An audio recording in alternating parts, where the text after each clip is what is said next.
it's Around Town with Mandy, and I've got breaking news right here in Sudlersville at Sudlersville Meat Locker. Oh no, Mandy, I heard some pretty big news and I'm starting to panic. No need to be nervous. No, like I'm starting to panic, Mandy. Should I be worried? No need to be nervous. So you're telling me I should not be worried? Everything's under control. It's all under control. They're renovating. That's right. Don't panic. They're going to close the retail store, but just for a short period of time to make it bigger and better for you. They're still going to be operating and be able to serve you for all of your Sudlersville Meat Locker needs.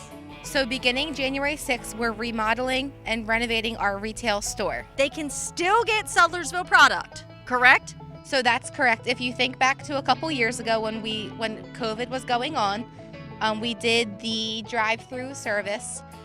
So that's what we will be doing every Saturday starting January 6th through January 30th. I've already placed my order. They're loading my meat in my car. I've paid and I'm ready to roll.